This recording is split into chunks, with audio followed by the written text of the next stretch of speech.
இந்த ஆன்மீக வழிபாடுகள் எல்லாமே அடிப்படை பார்த்தீங்கன்னா, நேர்மறையான எண்ணங்களை எல்லாருக்கும் பரப்புவதுதான். நீங்களும் நல்லா இருக்கணும், நானும் நல்லா இருக்கணும், உலக நன்மைக்காக அப்படிங்கிற வார்த்தை இந்த ஆன்மீக மரபுல தான் அதிகமா வரும் இல்லையா?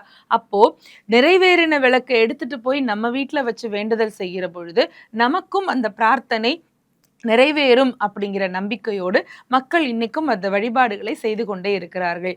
இது சௌமியநாராயண பெருமாள் திருக்கோவில் திருக்கோஷ்டியூர்ல மாசி மகத்துல நடைபெறக்கூடியதாக இருக்கு. இப்படி இந்த மாசி மகம் அப்படின்னு சொன்னா நிறைய நிறைய நல்ல புராண செய்திகள், அதனுடைய பின்னணி தகவல்கள் நமக்கு நிறைய காண கிடைக்கின்றன.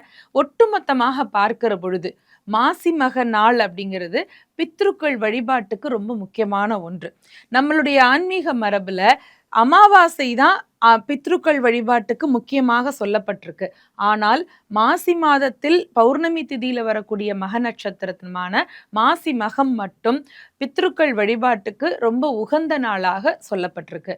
அந்த நேரத்துல நல்ல நீர்நிலைகள்ல சமுத்திரம், அருவி, ஓடுகின்ற ஆற்று தண்ணீர், நல்ல புனிதமான தீர்த்தங்கள் இருக்கக்கூடிய குளம், இவற்றிலெல்லாம் நீராடி நம்முடைய முன்னோர்களை வழிபட்டால் நமக்கு பித்ரு தோஷங்கள் நீங்கி வளமான வாழ்க்கை கிடைக்கும் அப்படிங்கிறதுல மாற்றே கிடையாது.